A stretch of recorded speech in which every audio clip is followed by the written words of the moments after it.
back here for round 2 of our discussion, and we're moving from the couch to the kitchen this time. Taking part, cooperating, volunteering. So, and of course the various. We're not out of the couch. No, I'm gonna say that. Kitchen talk. Kitchen talk this time, and we're cooking up something. Okay. For the final question, the Filipino community series of possible events that happen. Events happening first.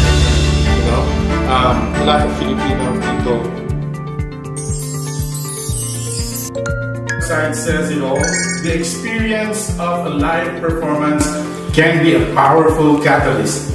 It can nourish the soul, ignite the creative spirit of an individual, and rekindle a passion for music and arts. Established in 2013, Ospinaw Productions has been enriching the lives of the Filipino Australian community, not just in Perth, but also the entire Western Australia. The company brought to Australia the most loved celebrities, entertainers from the Philippines and around the world. Celebrity performers like Gary Vee, Jess Zaragoza, Ding Dong Avanzado, and soon Sarah G and Bamboo. Long list of celebrities whose shows were produced by Ospinoy Production. But who is the moving spirit? All these things behind Ospinoy Production. He must be a visionary who saw what was missing in the lives of Filipino migrants. And so tonight, we will meet flesh into the showmaster of Perth.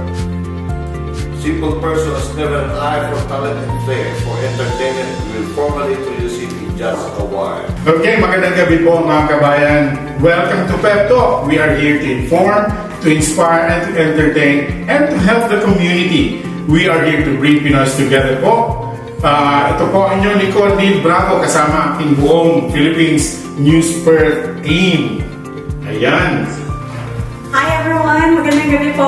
Hello guys. We're here again. Now let's introduce ourselves. My name is April Soriano. Mayang gabi sa tanan. My name is Uncle Ned. Yes. Uncle Ned. Ayan, sa mga Bisaya. Si Uncle Ned. And I am Leo Ramos, Mabalos po, from Bicol. Okay, so tonight it's going to be another special edition. We have a special guest. And of course, the purpose of this live streaming tonight is, of course, to entertain. Yes. That's a core values natin. Okay, to inform, to inspire, to educate, and to entertain. So ngayong gabi po, this is the time to entertain. So what a way to do it but to invite Perth's acknowledged showmaster. Yes. Ito yung talagang nagdadala nung una pa sa katagalan ng panahon, 10 years since the big one. Actually parang more than that. He started way back the Gary Vee, although he's celebrating the Gary Vee concert, the 10th anniversary of the unforgettable Gary Vee concert, the 10 years of Gary Vee. So well, we're happy to have him tonight. Of course. The only one in Perth. Pag babanggitin yung entertainment sa Perth, there's only like one name who knows this person who will come up. Kumatak sa mga kababayan. Byword household word. Pag sinabi mong concert, pag sinabi mong anything, showbiz, artista, production, galing sa Pilipinas. Bisdak din. Yes. Bisdak. Bisdak po. So Kapilian po. Kapilian po. Kapilian ako. Relative kami, distant relative. Nakirelative. Ayun ang tawag dyan kasi pag medyo successful na, I know we're having this feedback na medyo hindi maganda yung unstable yung ating signal. I think we are all affected by the current internet outage. So, pasensya na po. But we are trying hard to get this episode recorded so that we can have it replayed at another date para mapanood nyo po and yung clarity mas okay. But kung itong guest ang tatanungin natin, the show must go on. The show must go on. Ayan. Wala mong bagyo. The show must go on. Okay. Meron ka bang ipa-plug, April? Bago natin tawagin, parang meron tayong exciting thing about tonight. Yes, there is an exciting news. Mamaya po after the live, i-announce po natin yung raffle winner. After nag-interview natin. Sa guest natin. Nag-post kami last... I think 2 nights ago. Yeah. So we are actually giving away a free ticket for the Sarah J and Bamboo concert. Wow, so Sarah J and Bamboo yan. Yeah, so that's one VIP. One VIP yeah. And VIP. Oh my God. Salamat stay tuned, guys. 2 lucky winners. Yes, 2 lucky winners, and ipopost din namin, if you miss this live, ipopost din namin sa page namin kung sino nanalo. So, stay tuned. Alright. So without further ado, tawagin na natin ating guest for tonight, the master showman of Earth, Art Soriano. Ayan. Napakaganda na Art. Welcome. Alright. How are you? Welcome. Ayan. Ang ganda naman. Diyan ka sa... Ito pala yung Filipino skirt. Oh my God. Thank you for inviting me. Yeah, alam ko, sanay na sa harap ng camera. Harap ng stage. Thank you for your art. It is an honor na nakarating ka. Thank you for accepting the invitation to be here today. Tonight. If it's Neil Bravo, I can say. Yeah. Maraming salamat. Okay, bago tayo magsikahan, ito na muna.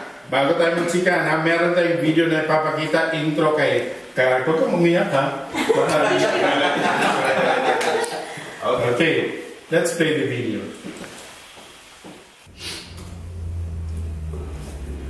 Okay, ayan. Wow, thank you very much.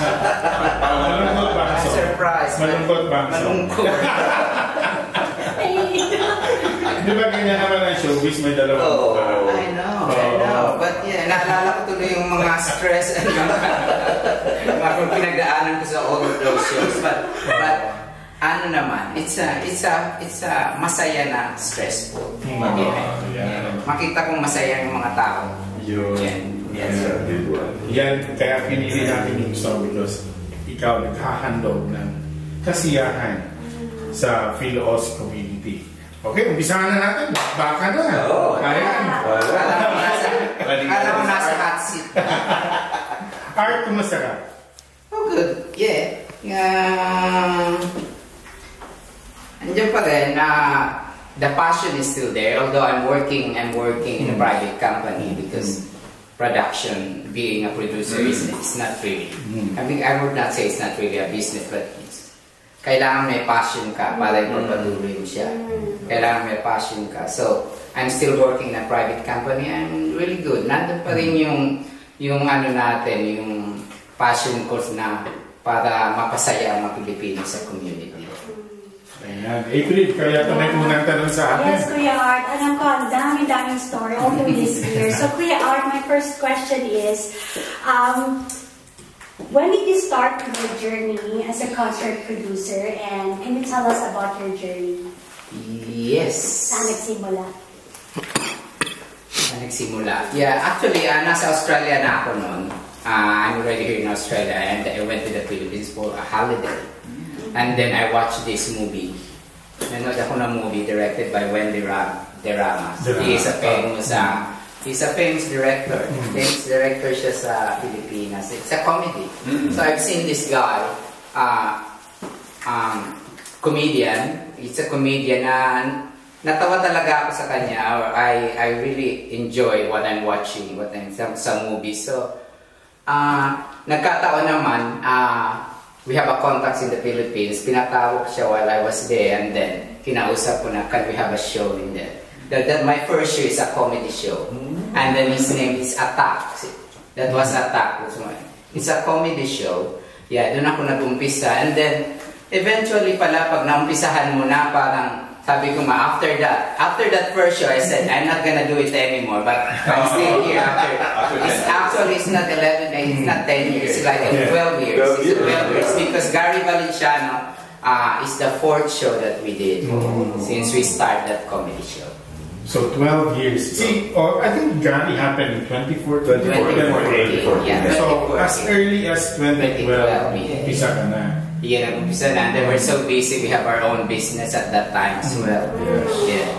Yeah. That was like the very first it heard. First big time. May ano na rin, may mga gumagawa na rin ng mga show. Meron na din talaga. May mga nauna na sa akin na sila Kuya Marino nandyan, sila Tita Sol. Kuya Ray, they're doing. Kuya Ray Padernila is doing shows as well. Mga nauna. Yan. Okay, so, ayan. Time flies, it becomes an itch kasi. Kailangan kamutin. Okay, I think you have a follow-up question here. Yeah, Kuya, ano naman ang nag-inspire sa'yo to become a concert producer? Becoming a concert producer, Sorry, kasi I know it's stressful, it's big. I know. And you have to put time, money, and effort. So that's the biggest one, money. So who inspired you? Actually, it's not that like someone inspired you or you inspired someone. It's your passion. Gusto mong gawin ito but eventually you will be inspired for all those people na ma-met mo, like the artist. May inspired ka sa kanila, the artist, or mga tao na may inspired ka when the show is finished, when the concert is finished. Masaya yung mga tao, nakita mong nakangiti yung mga tao, and all the compliments that you are, yung natatanggap ng mga compliments na thank you for bringing the artist. That were like parang nasa Pilipinas daw sila, and then that's one way of bringing all Filipinos together. Galing kasi makita mo yung unselfishness pala. Kahit napapagod ako, matabaho to, pero nakita mo yung tao yung masaya sa ginagawa ko. That's what cool. Yung palakpakan pa lang, he never gave up. Doon mo na yung parang na-achieve mo yung gusto mong mangyari sa show na talagang makapag-entertain ka ng mga tao. Talagang na-feel ng mga tao na parang nasa Pilipinas sila. Nakita nila yung favorite artist nila. Yun bang paglabas pa lang nila galing sa show, lalapit siya sasabihin, maraming salamat talaga na di na namin to. We are entertained, namimiss namin yung Pilipinas. I think more than siguro financial gains dun sa production, yung appreciation ng tao. That's it. Yung nakikita mong lahat nakangiti, There are some, hindi mo naman mag-please lahat ng mga tao. There are some bad products as well. Sa isang daan merong isa. Hindi naman nawawala. That's right. Such a fulfilling career. To be honest, personally, mas marami ako nakikita ang artista dito. Kaya mas maswerte tayo dito kasi yung sinatawag na nakaka-elbow to elbow mo yung mga artista. Kasi sa Pilipinas, mahirap natin sila. That's correct. Okay, balikan na natin yung umpisa mo, Arno. So what was the first concert that you produced dito sa Perth? And if you don't mind me asking, how much did you earn from your first production?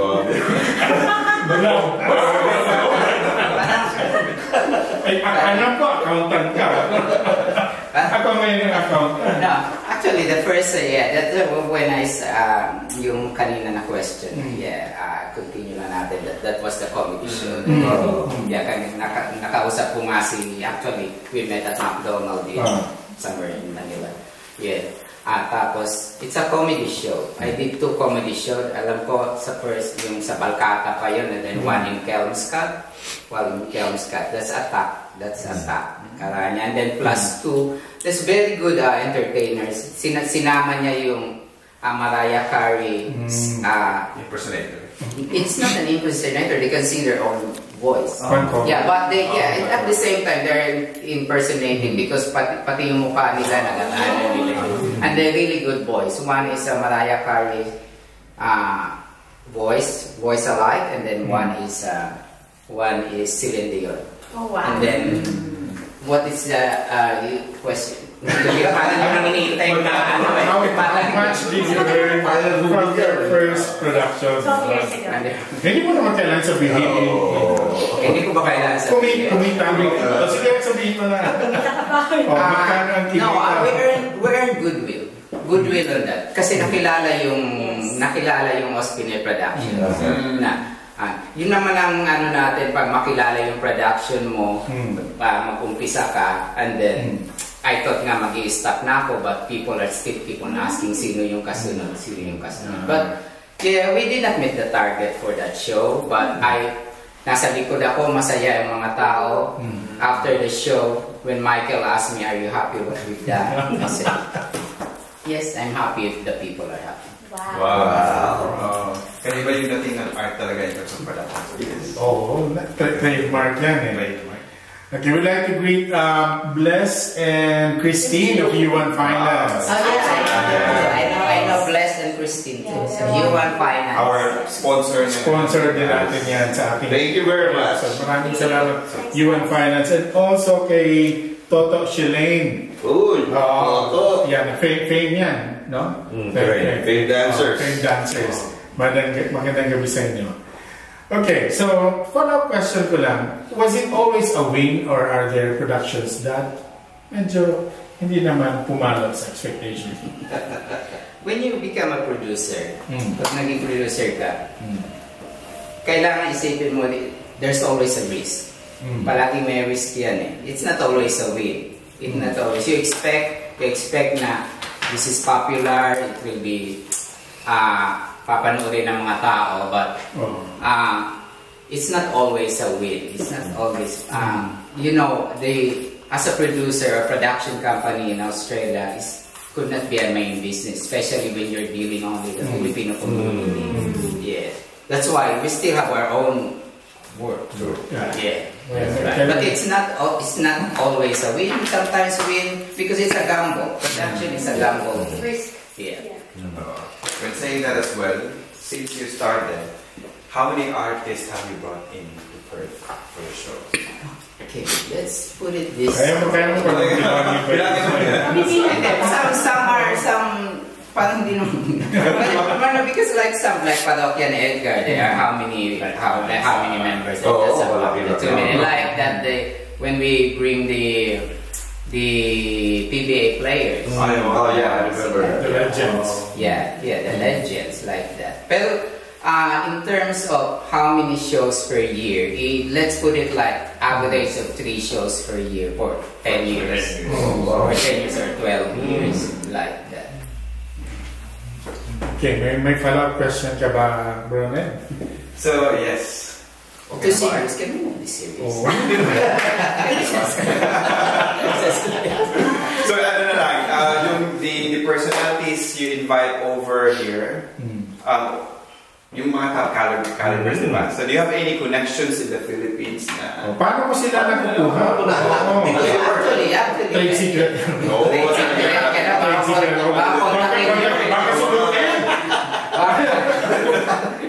Baka salutin. No, you will earn one of the parang nagigame mo as a producer. Makikilala ka even though hindi mo sila kilala, or hindi mo contact. There are some na yung mga promoters na kukontakin ka talaga nila.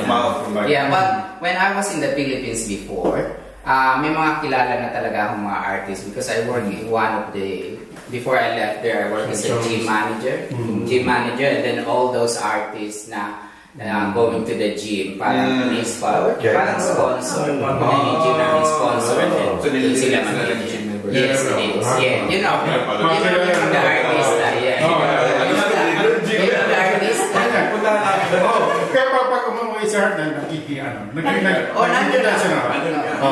Arturiano po.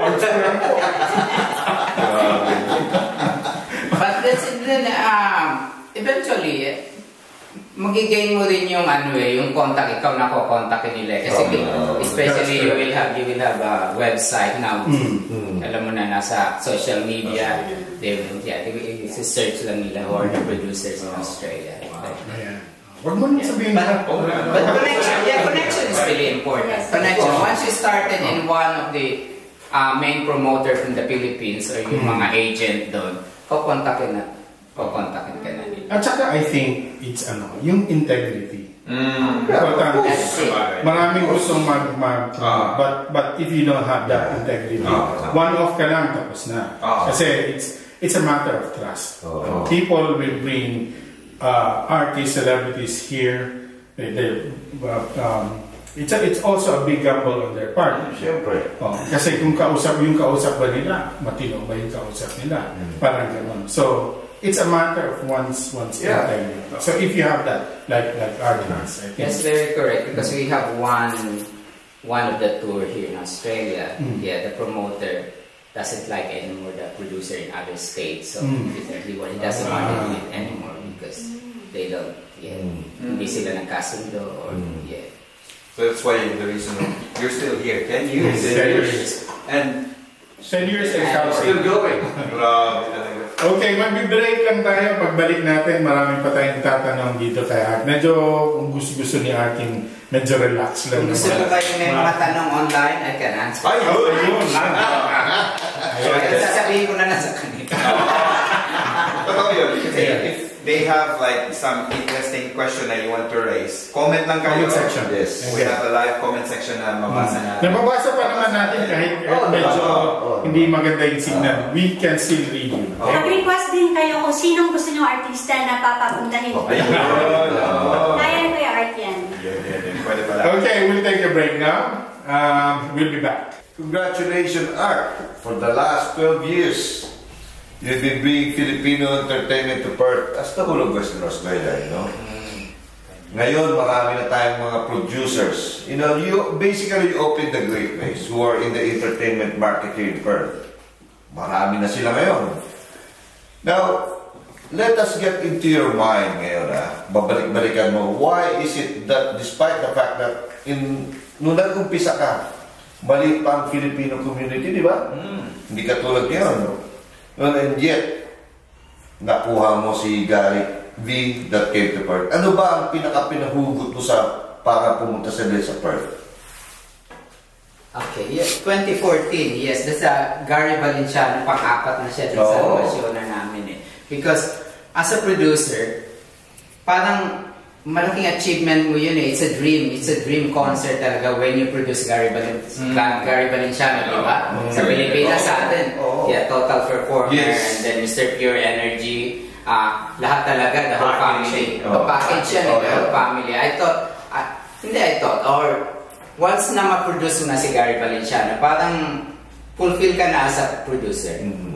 But because of the passion, parang sunod-sunod pa rin. Yung mga, tinatanggap mo pa rin yung mga nag-aalok ng mga shows and Gary Valenciano as well, when we did it, Gary Valenciano opened the doors for the Ospinner Productions. So nakilala ka So parang as a producer. Flagship na Flagship na concert. Yan din yung isa sa mga purpose na kinuha namin kagad si Gary Valenciano. To put name sa Ospinner Productions. Wow. Pumutok. But of course, hindi lang naman ako nun. We have some co-producers as well.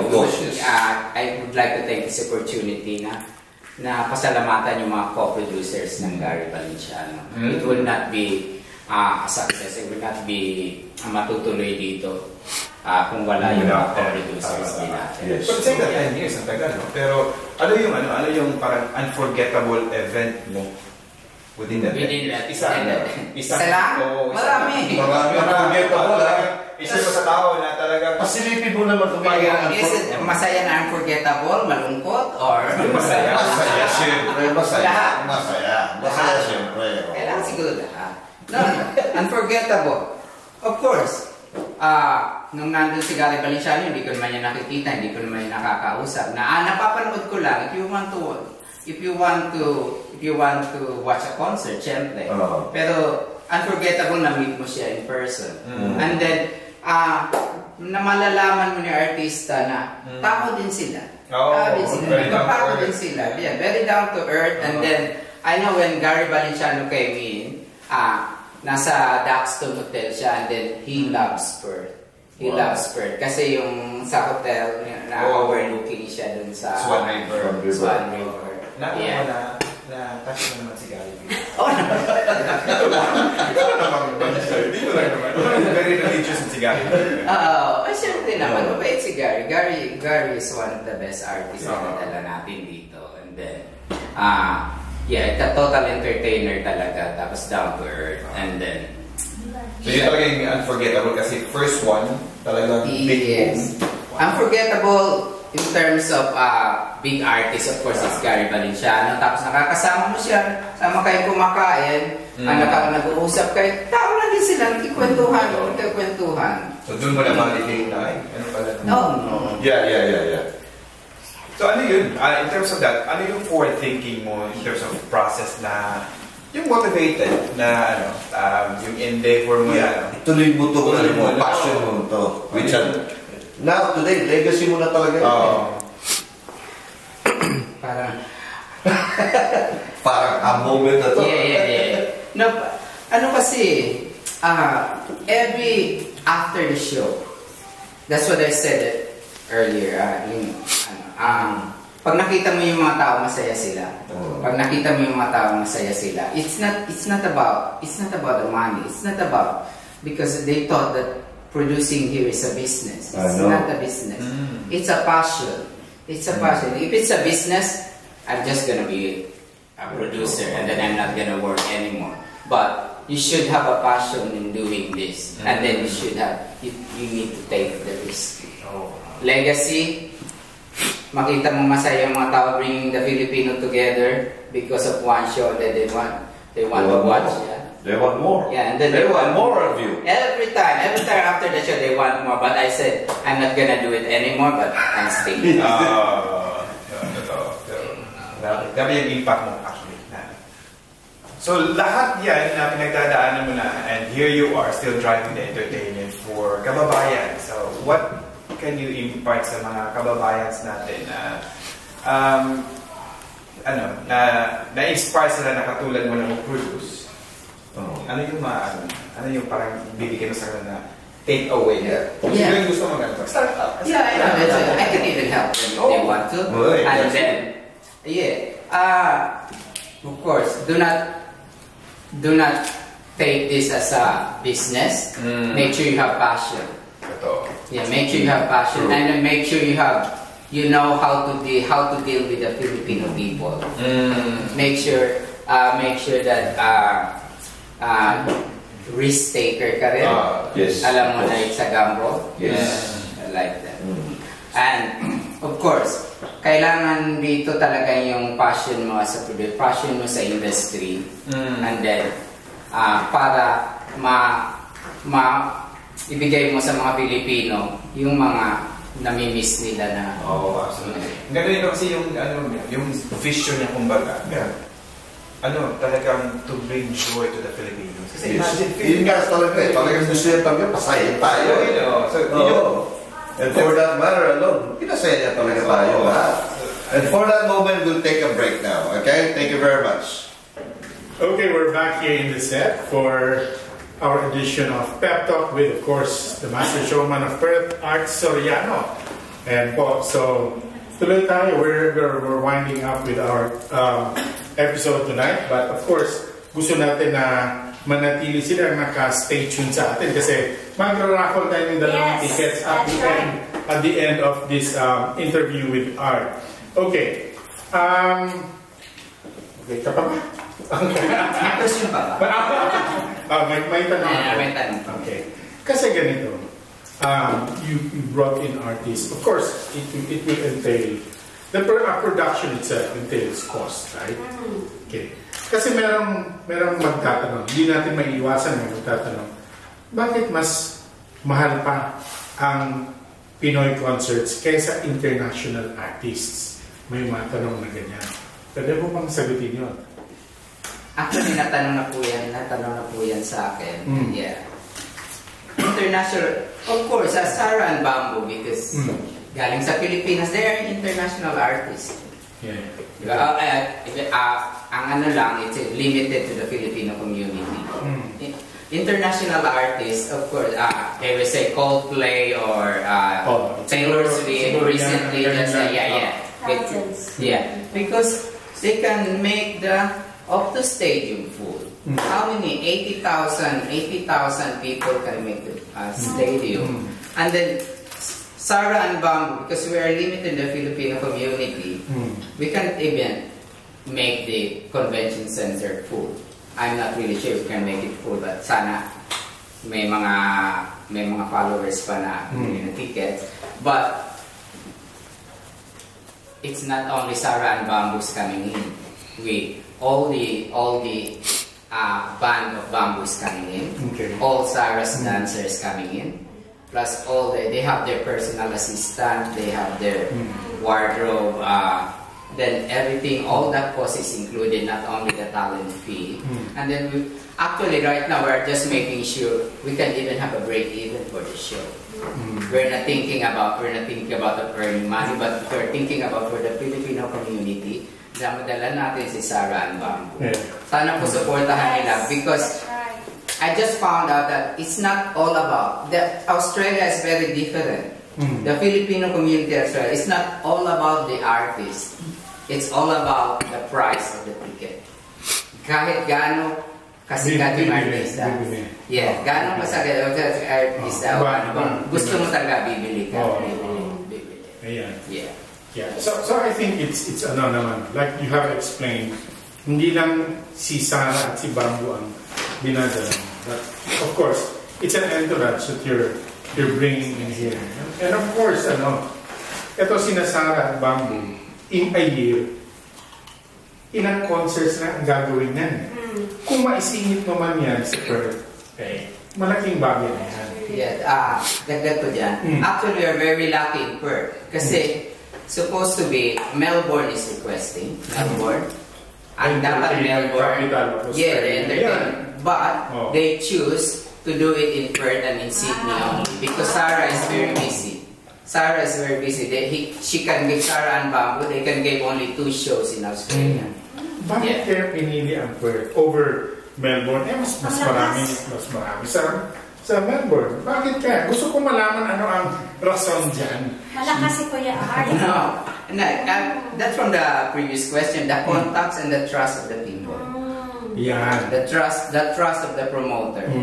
Kasi may trust sila sa iyo na kaya mong i-produce and then kaya natin maganda ang pakikisama mo, not only for the producer, for the promoter, for the artist. Nakita na maganda pakikisama mo sa community and sa mga tao.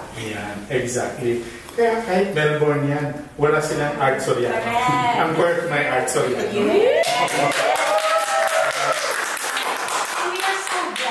We are here in Perth having you, Kuya Art. So, to close, this is my last question. Last question, If the answer is Art Soriano, Kuya Art, ano bang tanong? What's the question if the answer is Art Soriano? Parang naglago.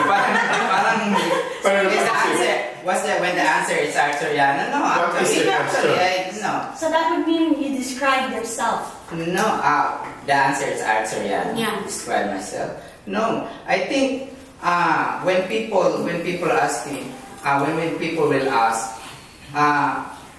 saan ba tayo bibili ng ticket ng concert or saan ba tayo makakapanood ng magandang concert? Sino ba nag-order? That's the answer. Yes. That's Art Soriano. Okay, which also leads me to my final question. Eto, nandun ako na dito, Sharon, Gary, River Maya, Vina, Martin, ang dami na. Piolo. Ano ang wish list mo? Limang wish list. Kung tatanungin kita, sino ang gusto mong dalhin pa dito? 5. Limited yung time natin. I'm just gonna say, bibilisan ko lang, yung mga experience ko sa mga artista, this is very quick. Like Piolo. Piolo, when there was, yung nag-concert tayo, nagkagulo sa stage. Pumokyat yung mga tao because it's Piolo Pascual. Diba? Hinahabol yan sa atin. It happens here. At Charis, Charis, when dinala namin dito, kumakanta siya sa likod and it's very unforgettable. Nasa car, kinakantahan niya kami ni Michael. She was singing it. Yeah. And then Sharon as well, when I am only 12 years old, I am already singing Sharon Cuneta sa Mr. DJ. Wow. Yeah, I'm singing that. And then, eventually, nasa likod mo siya ng car and then kumakanta. Diba? There's a lot of unforgettable experience. And then, what's the question? Yung wish list mo. Wish list. 5. Sino pang gusto mong 5 dalhin dito? No, I don't want to do anything. No. It's okay. Of course, the bucket list are actually, after this. Number 1. Sige. Iba ka naman kunin ng iba. Bulong mo na lang. Integrity yan. Integrity. No. Sinabi naman ng ano na hindi na ibibigay. Actually, no, my bucket list is Lea Salonga. Okay. Yeah, binibigay sa atin si Regine Velasquez. Binibigay din sa atin ang Eraserhead. Wala silang ibang bibigyan dito kundi Ospinoy kung tatanggapin natin. But, Wow! Ikaw pa ngayon. Ikaw pa ngayon. bakit? Tanggapin mo na kaya. Yeah, Eraserhead. Tatlo na. 5 ba? O 5. So, Leia, Regine, Eraserheads. 2 more. 2 more. No, I want to bring back Dina Morales. Dina Morales is one. Okay. Ibalik si Dina. Ibalik si Dina Morales because there's lots of people requesting Dina. Dina, she's the best. Yeah. So, isa na. And then, isa na lang. Agree. No, there's a lots of requests. There's a lots of artists that we can bring. Actually, for the young ones, they're requesting SB90. Oh, Yeah. wow. Sa mga, Napatama. Kasi kailangan isipin. Ilan ang percentage na ng mga bagong yung mga young ones eh. But until now, hindi natin alam kung sino ba talaga yung kailangan ating dalhin. Beanie. Bini? Oh, my K-pop. May iwanan sila. Marami yung mga kansala.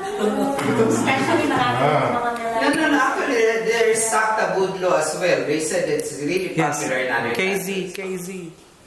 Yeah, KZ Talbinga. Bisdak na. Digos. Is it? Tagong. Ano ba?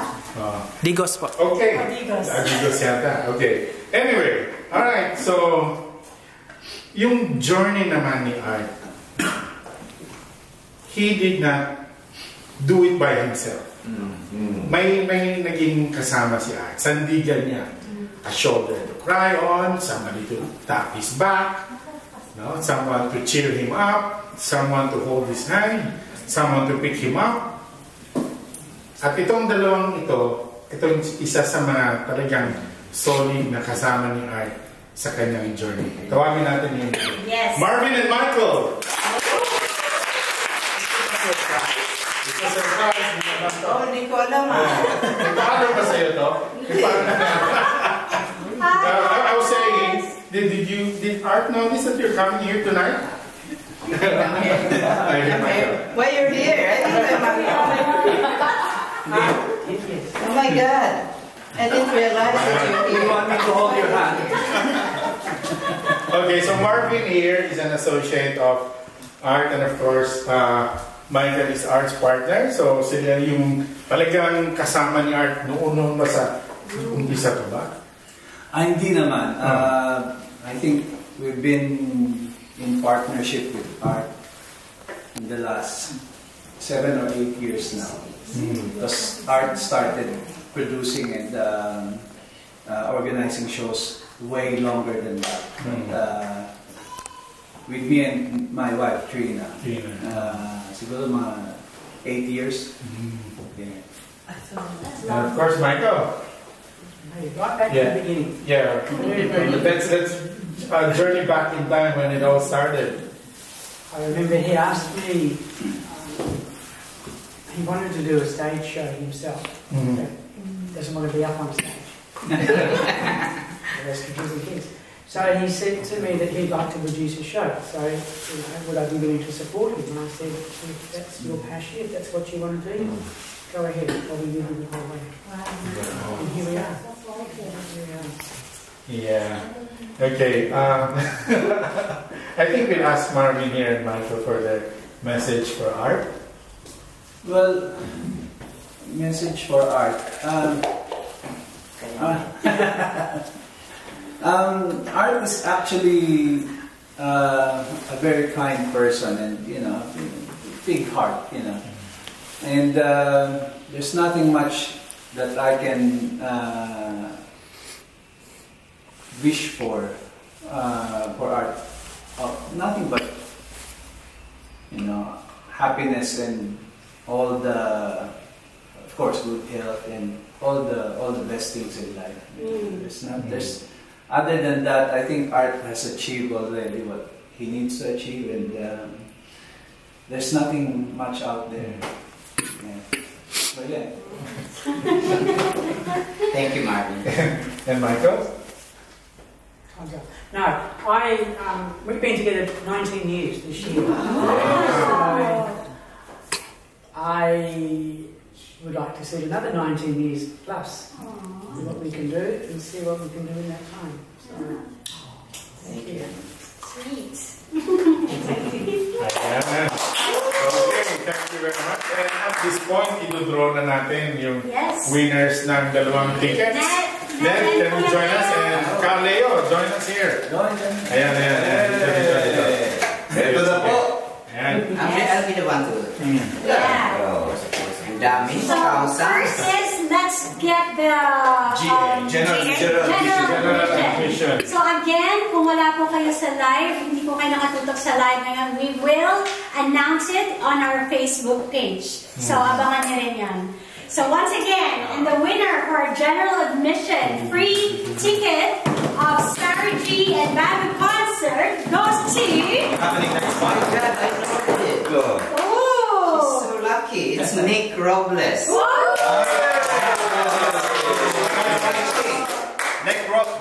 Nick Robles. Yeah. Nick Robles. Actually, this is Nicole, but yeah. Nick Robles. Congratulations. Wala si Nicole dito. Yung mga kakilala, i-share nyo kasi. But you need to buy another 9 tickets. This one. Okay, you can yeah.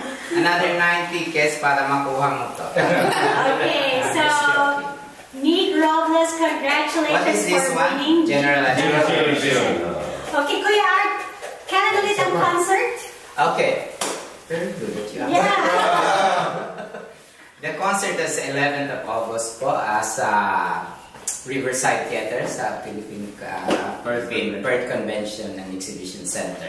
So, 11th of August. Nandito daw po si Sarah ng 10. Dadating na sila sa 10. Yeah, and then 9. Of course, 9 in Sydney. And then 10, Lipad sila. And then we'll be here on the 11th. So, meron ba po yung mga meet and greet na gano'n? The meet and greet will be after the show. After the show na po. Yung mga may bumili ng ticket na meet and greet. Tapos, I'm just reminding everyone, today is the last day for the free t-shirts. Because we're gonna have another promo for next week. For so may pa-promo na lang on Pinoy. Okay, so kung sino man ang nanalo, mag-request na ng off from work. It's Sunday. Sunday. I think nakaplano na yun si Nick kasi nag-page siya sa laptop. Yeah. Ayan. Alright. Ito, VIP. Ito na, VIP to. What does VIP includes? Nagbigay ba ako ng VIP? Sabi pala yun. May masahe ba yan? Sana sumali ka ba? It's a VIP with meet and greet. So after the show, you will have meet and greet. Plus, you will have another t-shirt, free t-shirt. Sana all. Ano size mo? Medium. Medium ka. Parang hindi narinig. Parang hindi narinig. Hindi yata tayo narinig. Oh my God, parang bumili na to ng ticket. Pwede bang ulitin? Yeah, okay. Let's... No. Hindi kasi it's okay. No, that's okay. I'm just joking. But I know.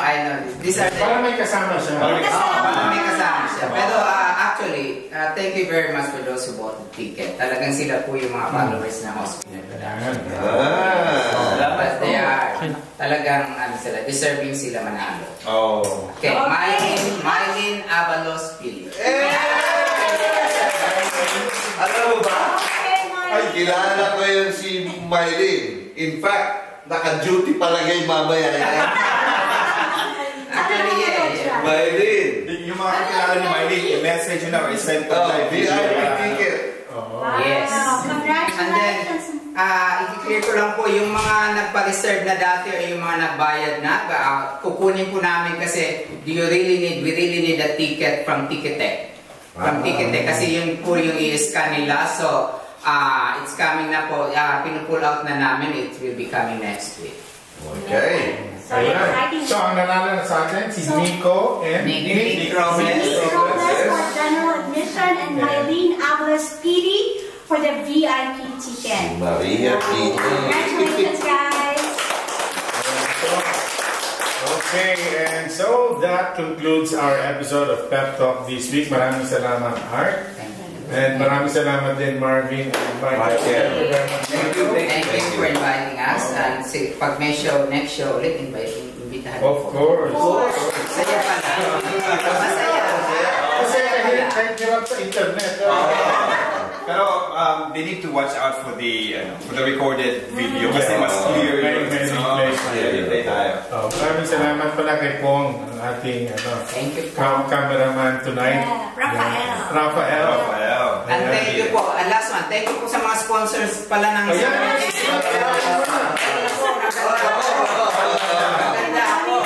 Thank you for the sponsors po. Western Union, LBC, Milestone Migration, Cannibal Groceries, Pagoda Resort and Spa, Mega World, Adelphi Living, Apilo Institute, Salad Master by Cheryl, Instaphoto, Palapay, Lara Tax Accounting, Gillis General Auto Electric, Kabayan Bills, Asianos, Roll Right Tires, the Philippine Australian Health Workers Association, and Focus Australia. Wow!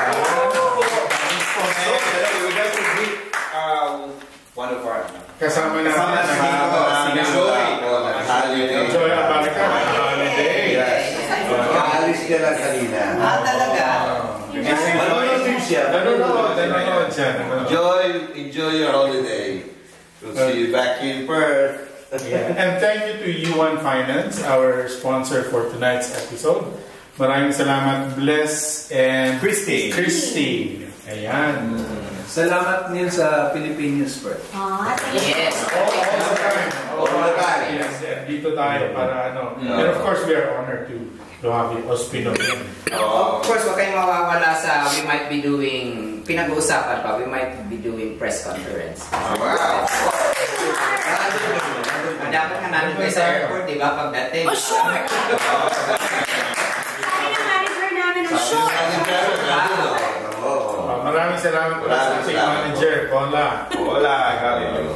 Pero grabe yun kasi yung one of the values and vision is yung entertainment. Yes. Kaya pag entertainment talaga, art Ospino. Yes. Synonymous to. And Filipino, pag sinasabing Filipino, talentadong.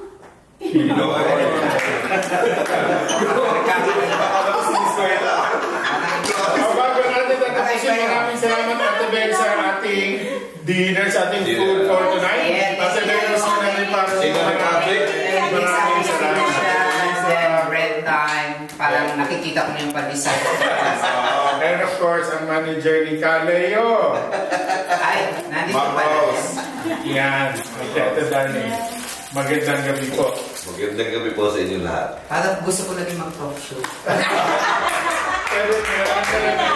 Kailangan namin investor, no? And of course, ang ating dakilang supporter, Ate Mel. Maraming salamat po.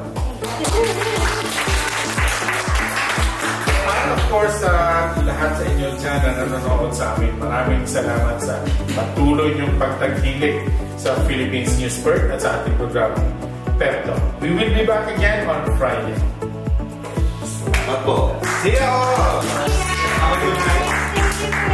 Thank you. Thank you. Ang galing ni Art. Nag-ano ka na? We're so honored that you guys are here. Ay, happy Memorial muna tayo, guys.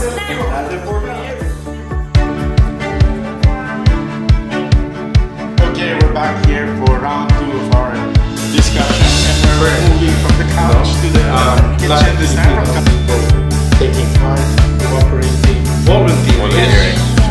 So, and of course the various. We're now out of the couches. No, I'm gonna say that. Kitchen talk. Kitchen talk this time, and we're cooking up something. Okay. For the final question, the Filipino community series of possible events that happen. Events happening. First, you know, a lot of Filipino people